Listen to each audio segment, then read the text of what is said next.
constitutionnel encore une fois dama doon xaar ñu xóotal mbir mi c'est vrai que ils ont reconnu que am na défaillance ci administration bi mais dañoo war a sàkku pour que ces administrations là ñi fa nekk ñu leen jiite ñu démissionner wa ila pour les mettre aux besoins de la justice sénégalaise war nañu sàkku ñu démissionner jël leen fa pour ma ne lu 10 ma ne 10 mooy maanaam administration électorale bu andi défaillance bu mel nii lii défaillance boo xamante c'est tellement c'est du cunéisme c'est béaba dafa wàcc c'est niveau dafa amateurisme non mais c'est tellement amateurisme heureusement tu l'as dit le mot yow buñ la tegee tey CDC doo def sa béaba la doo wàccee sa niveau ba ne joxe nga quittance attestation nga lànk way duma la ko jox même bu fekkee mën naa la man maa la ko war a jox mais léegi duma la ko jox ma xool looy def mais loolu mooy cunéisme un gars qui n'a pas d'argument une administration qui n'a pas d'argument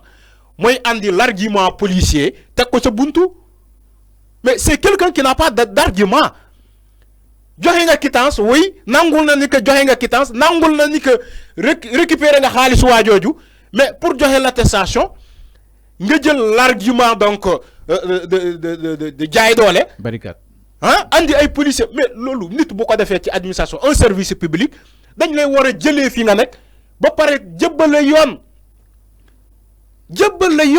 mais enfin ils ont leur immunité quand même. Non, il y a pas non ces administrations là ils n'ont pas d'immunité. Non. Encore une fois, ils n'ont pas d'immunité. Arrêtez de dire que képp kuy liggéey ci bërëb ne am na immunité. Déedéet immunité joxuñu ko n'importe qui de. Immunité joxuñu ko n'importe qui. Le mot là, vous croyez que c'est comme ça qu'on utilise ce mot là? Bari na ay fonctionnaires, ay hauts fonctionnaires de l'État amuñu immunité. Boobu tey bu ñu neexee ne mën nañu leen jëlee limogé leen mais wax ma ban immunité ngay wax mais arrêtez quand même. Alors man waxuma ni que dama ne administration yi war nañu leen dàq fu ñu nekk Tanor Thiandé la fa ñu jëlee ko fu mu nekk El Hadj Issa Sall ñu jëlee leen fu mu nekk pour incompétence ba pare jëbbal leen yoon. Parce que dañoo wàcc yoon. C'est que peut-être amaana ñoom dañuy ne parfois Arfan dafa dire non je ne suis pas dur man li ma nangul mooy lu yoon santaane yow nga jël sa propre tayaf nga ne doo ko def après vous voulez dire que oui diw dafa dire si diw mais personne n'est dur envers qui que ce soit ñoom tey mais il y a combien de Sénégalais yoo xamante ne tey jàpp nañu leen ci ay manifestations. Maintenant, qu'est-ce que vous allez dire à leur cas? Maintenant, si on dit de sanctionner des administrations, oui, dire, voilà, administration, qu'est-ce que publiquement? Mais arrêtez quand même. Non. Arrêtez quand même. Mais administration bouffoye avec l'avenir d'un pays. C'est clair. Administration bouffoye l'avenir d'un pays. Administration bobo, qu'est-ce que sanctionner? Au nom de quoi? Fan gen tego lolo? Administration bouffoye avec l'avenir d'un pays. L'avenir de tout 18 millions de Sénégalais. Après, oui, administration bobu, waruñu ko sanctionner, oui, buñu ko sanctionner day ñaaw, day doon sanction publiquement, toroxal nit publiquement. Alors que yo da nga toroxal réew publiquement, les images qu'ils ont pris de barricader les administrations, les services publics là. Images da nga xam fa la egg. Da nga xam images yu fa la egg au plan international. Mais est-ce que toroxaluñu réew publiquement? Est-ce que ces administrations-là toroxaluñu réew publiquement? Le fait d'avoir de prendre l'administration de la force, que l'argument de la force, di jël ay policiers di leen di barricader sen service public bobu. Au final, pour que ñu ñëw conseil constitutionnel nañu administration yi dañoo juum, dañoo am défaillance. Mais c'est ridicule. Heureusement que le ridicule ne tue pas dans ce pays. Alors, c'est clair avant. Man suma nekkon ñom le fait que conseil constitutionnel ñun ñoo juum en tant qu'administration, damay présenter ma lettre de démission. Damay xam ni que man dama laji. Je suis incompétent. Hein? Donc di def sama liggéey. Damay démissionner. Mais rattrapage en Afrique, on n'a pas cette culture-là, la culture du démission. On n'a pas ça. Je reconnais ça aussi. C'est pas au Sénégal seulement, mais en Afrique, ñun amuñu culture bobu. Il n'y a pas, ça ne va pas. Donc, pour ne pas sacrifier tout un pays, je démissionne. on n'a pas cette culture là. Alors, tey ñoom bu ñu amoon culture boobu Tanor Thiendella Fall devait démissionner même El Hadji Issa Sall devait démissionner parce que la faute est là publiquement. Le conseil constitutionnel l'a reconnu publiquement. Non, peut-être de l'induire si non personne n'a induit. Non, arrête. Bàyyil di ne dañoo induire kenn induire kenn en erreur. Non. Kenn induire kenn en erreur. Yow tu es le premier responsable de l'administration bi ngay jiite kenn mënu laa induire en erreur. Non amul mënul am. mais nga jàpp ni coow li dafa ko waroon jeexal. Non c'est que daaf boobu beneen point la. beneen aspect la. mais en fait daaf moo ko waroon jeexal.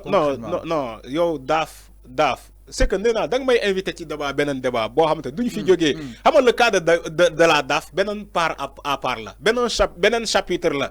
diñ ko développé non la daaf mënuñ ci dara daaf jéemoon na recadrer DGE publiquement devant les Sénégalais lan moo ko dal après daaf boobu waxal Sénégalais ñu ngi lay seetaan. lu ko dal xamuñu. lu ko dal xamoo. wax ñu ko déedéet. mais dañ leen dàq. daaf wala Sénat. Sénat laa bëgg wax. Sénat dañ leen dàq moom waaye daaf. Sénat di exercer. bu mu bëggee recadrer DGE dañ leen dàq. daaf mënu recadrer ñooñu tu sais pourquoi daaf du dugg ci domaine boobu. alors daaf c'est pas un tribunal électoral c'est pas un tribunal.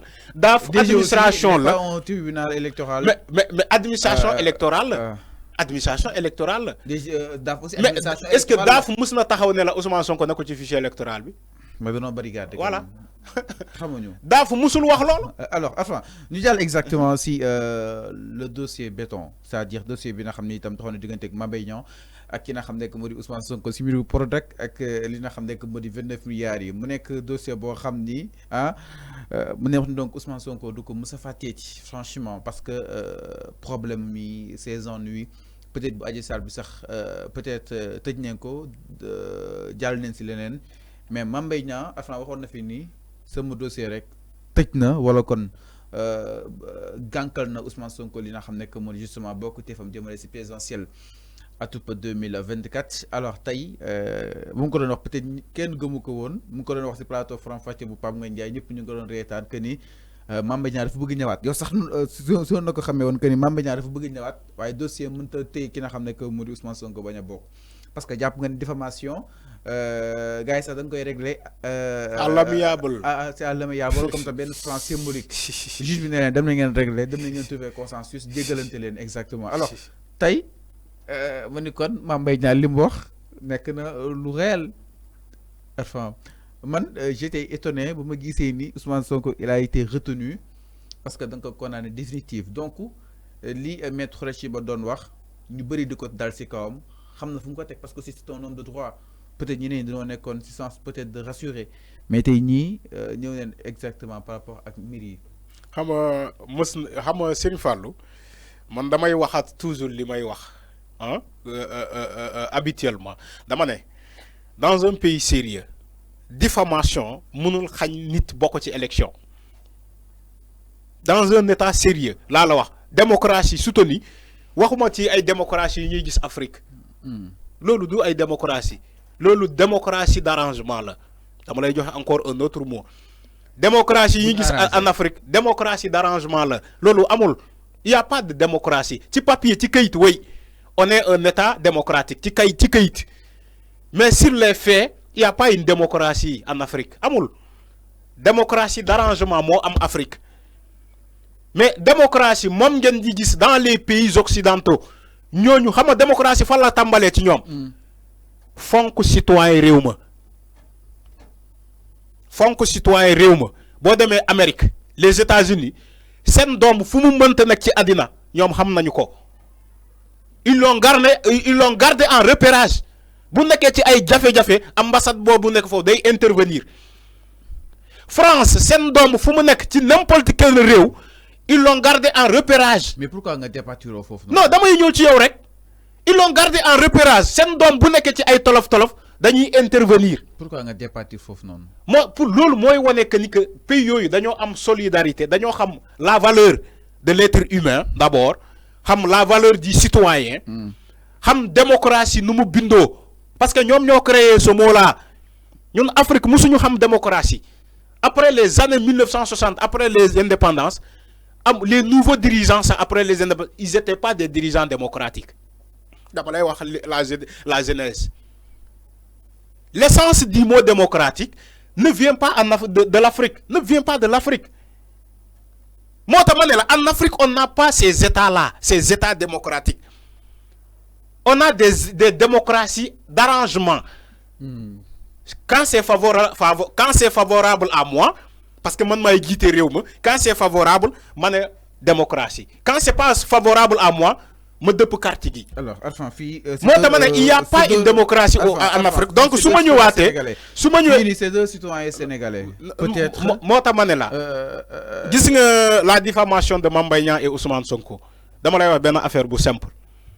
La diffamation en tant que telle. La diffamation, bobu waruñu won condamner Ousmane Sonko ce délit là, comment adresser cette peine là. Tu sais pourquoi?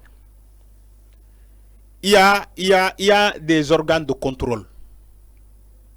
Il y a des organes de contrôle yo xamantene Ablaye andi na ko fi Macky Sall bu mu ñëwé amna lu mu yokku amna yo xamantene dafa leen ressusciter wat ces organes de contrôle là.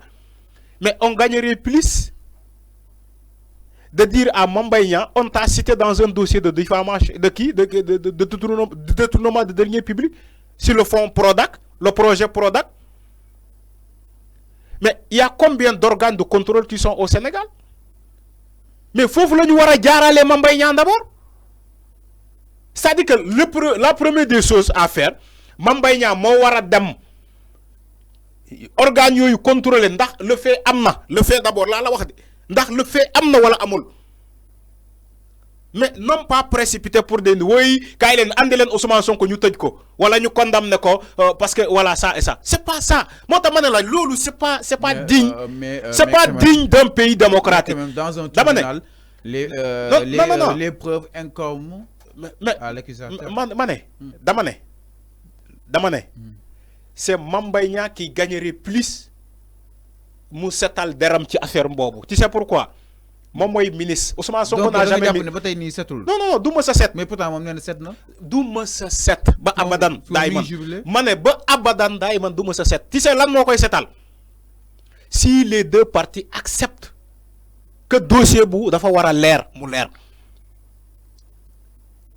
moy manam tay man mang koy xaar d'ailleurs ci le président qui sera élu en 2025 en 2024 autant pour moi. Man mang koy xaar ci président bo xamante mom lañuy fal après le président Macky Sall. Tu sais pourquoi? Parce que Prodac on parle de 29 milliards mon cher. 29 milliards yo da nga xam nu mu tollu. Mais les Sénégalais en souffrent pour des questions de 1000 francs. Les Sénégalais en souffrent pour des questions de 100 francs. Nit ray na fi nit pour une question de 100 francs jëndal ma cigarette ci boutique mu ne la amuma mu jam ko mu dé. Nit dogal na nit dogale nit fajar ne ko andi li nga yor mu bañ opposé wu mu